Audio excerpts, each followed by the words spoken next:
Okay, I'd like to share this with Emily Miller, so I'm going to refrain from the potty mouth. We're going to talk about the Naval Yard shooting.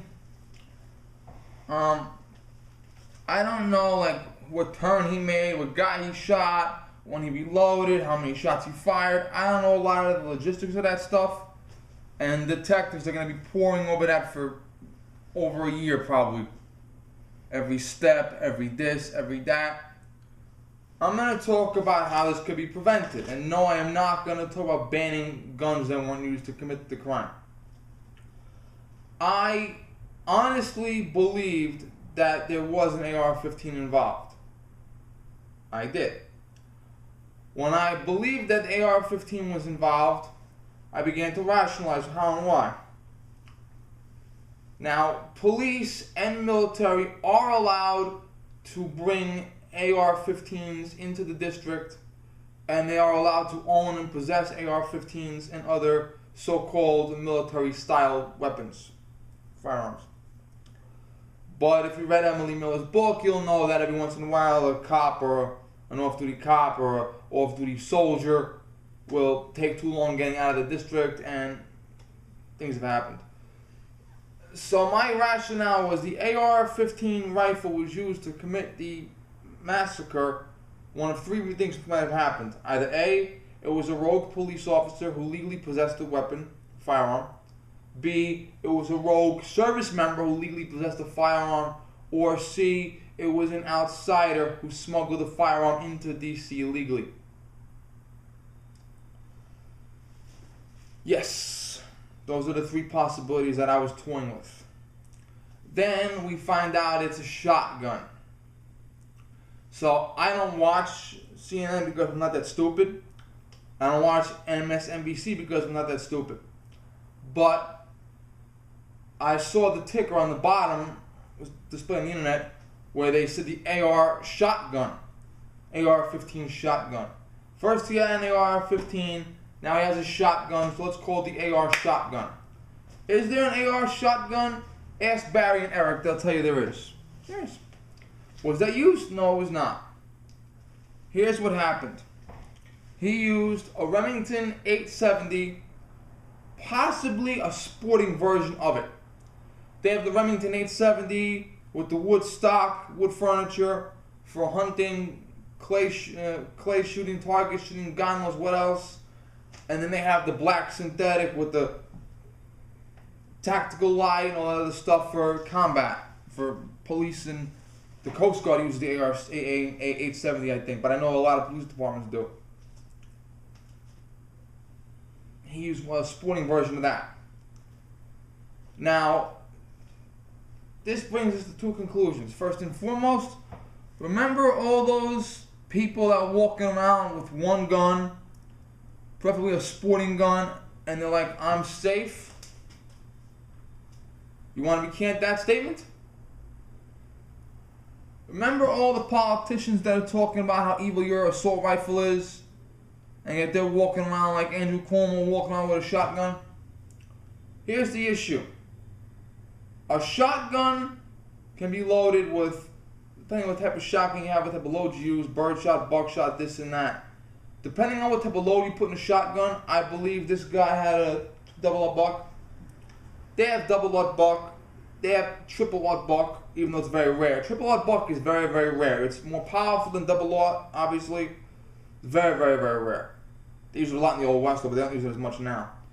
A shotgun loaded with a triple-aught buck round will kill you. It will disintegrate you. You can take a Joe Blow sporting shotgun with wood furniture and put a triple-aught buck in that thing, and it will be a death ray. You will not survive it.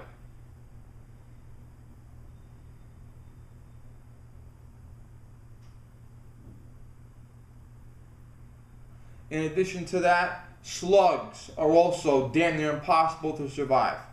So, assault is not a firearm. Assault is an idea. Assault is a concept. Assault is a state of mind. Assault is an action. It doesn't matter what you have, your so-called evil black assault rifle or a simple, harmless, domestically made sporting shotgun, like the harmless 12-gauge shotgun. This person did engage in several officers on several occasions. He had this "I am going to die" mentality in his head. An officer did kill him. The officer was evacuated and hopefully will recover. We obviously need to thank the officers responding. Now, when you do a security background check, whether you're getting a handgun license, whether you're becoming a school teacher, you have to sign off on a form that says, blah, blah, blah, blah, blah, I give the investigating person permission to look at everything. Your juvenile records are not sealed. They might be sealed from McDonald's, they're not sealed from the government. If you are applying for a government job or a government license, and yes, a teacher is a government job, they can legally, what's what I'm looking for? They have you sign a waiver, which means they will open all of your files. Yes, juvenile, yes, mental health. Now, if you went to a marriage counselor, probably not. If you attempted suicide and you were on lockdown for 72 hours, yeah. The concept is, many years ago, they locked your juvenile records up. So you could literally have guys that did time in juvenile hall for murder, get out of juvenile hall and join the military and walk around with a gun. So for the most part, they've stopped banning juvenile records. People can look in juvenile records for a good reason. A prosecutor has an 18-year-old man who commits a rape. The prosecutor wants to know if that 18-year-old committed a sexual act when he was 12 or 13. He'll ask the judge for permission to look in the confidential youth files. So they can look at almost anything. Now, this individual had 2 gun arrests but not convictions. But he was arrested, or at least talked about the police. One incident, he fired a loaded gun. He can't fire a loaded gun. He fired a gun at the tires of a co-worker that got on his nerves. And I think he told the police, I blacked out. Now, if you black out, do I want you walking out with a gun? No. Another incident, he was cleaning his gun and it went off and went into a neighbor's apartment. Now, the neighbor was home and she was terrified of him after that, obviously. And he allegedly got a problem with the neighbor. Now, we all have guns, we all clean our guns. Does your gun go off when it's unloaded and field stripped? No. Do I believe this person when he says, my gun accidentally discharged while I was field stripping it or cleaning it? No, I don't believe that. And according to Detective Mark Furman from the OJ trial, he said to Fox News that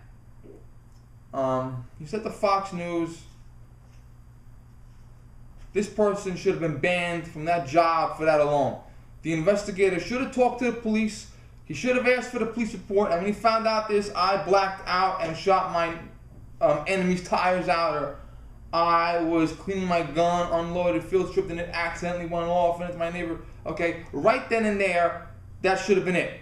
He should have been denied a security clearance. He wasn't supposed to be on the base in the first place. And on top of that, before his civilian job at the military base, he was a sailor. And his service record is not as clean as it should be. It's not. He had a lot of problems with his service record. So this individual should have been flat out denied his security clearance, period, end of story. In addition to that, when he was in Rhode Island, he was in a hotel, and there were 3 either people or aliens that were hitting him with some kind of beam that was preventing him from sleeping. And he called for help. I think the cops came, I'm not sure, but he should have been taken to a mental hospital and examined. And if you're taken to a mental hospital for a psychotic episode, that can be looked at. And it should have been, but it wasn't. See, what happened was, many, many years ago, we had mental hospitals, which were damn near medieval dungeons. You had no rights. They gave you shocks every 5 minutes. There were rumors that male attendants raped people like crazy. The male attendants at the psych ward and male doctors would rape female patients like crazy. So we've come to a point where, and this happened after a documentary years ago in the 70s, and One Flew Over the Cuckoo's Nest, the movie. Yeah. They said, oh my God, state hospitals are a nightmare. let's take all the mentally ill and dump them in the street. And there are mentally ill people that should be incarcerated but are not. Now, most mentally ill people are more likely to be the victim of a crime as opposed to the perpetrator of a crime. But for the very, very small, minute people that are dangerous or not in touch with reality, they should be examined. In some cases, they should be detained, and they should be monitored very closely. Obviously, they would need a lawyer. Obviously, they would need to have access to the clergy. Obviously, they need to have access to a family member. Obviously, they would need to have medical attention and food and shelter and have their human rights upheld. But for the most part, when someone is psychotic, they need professional treatment. They have to be protected from themselves as well as others. Okay? This individual was given a security clearance that he should not have had, period. They can turn him down, and they should have turned him down. Okay? If I apply to become a police officer, and I say, yeah, I had a blackout one time and I shot my gun off, and I'm out of there, man. So,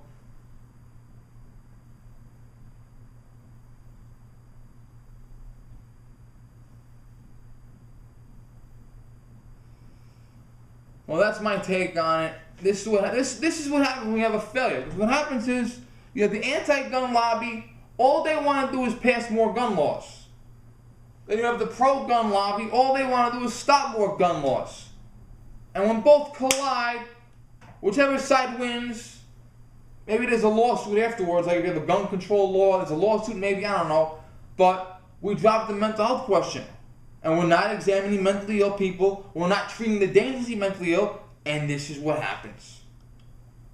And it's kind of ironic that all these guys are registered Democrats. And yet they blame the NRA. I saw a New York Post cartoon. The New York Post is supposed to be the conservative newspaper. And I'm ready to stop reading it now. Because there was a cartoon of the Grim Reaper coming to the NRA headquarters. And one NRA guy said to the other NRA guy, relax, he just wants a high five. If the NRA got what it wanted, people that are dangerously mentally ill would have that input put into the NICS check and will be denied firearms in the first place, which is why this individual should have been denied a firearm if he had been treated at a psychiatric hospital and documented and put into the NICS system, which it wasn't. On top of that, as if that wasn't enough, the NRA has been demanding since 1999 that a police officer be placed in every school in this country. So, if the NRA really ran things like these people think it runs things, if the NRA really ran things, most of these shootings wouldn't have happened. Would this guy have gotten a gun illegally? Probably. Would he have gone off the deep end and hurt someone outside the military base? Almost certainly. But we should stop trying to stop these things. And the DC Congresswoman, she said at the press conference, assault weapon this, I just got sick to my stomach. Okay? And he who must not be named, I want to puke when I see him. He literally said, as the shooting was going on, my friends, as the shooting was going on, don't forget, after the shooting ends, the suspect is shot dead, the police have to look for other suspects. They have to look for other suspects that may have dropped their weapons, gone into the crowd, and pretend to be victims. They have to search every single person they see. They have to evacuate the sick and wounded. Okay, and as the police were trying to secure the scene, he who must not be named is coming out. Republicans cut from the budget and due to sequestration, there was less security at the base. I mean, you are literally going to have a political fight, a political witch hunt over nothing, over nonsense, over unfounded rumors as shooting victims are bleeding to death. What the hell is wrong with you? 2017 cannot come fast enough, my friends. Okay, thank you. I got the allergies going on, sorry.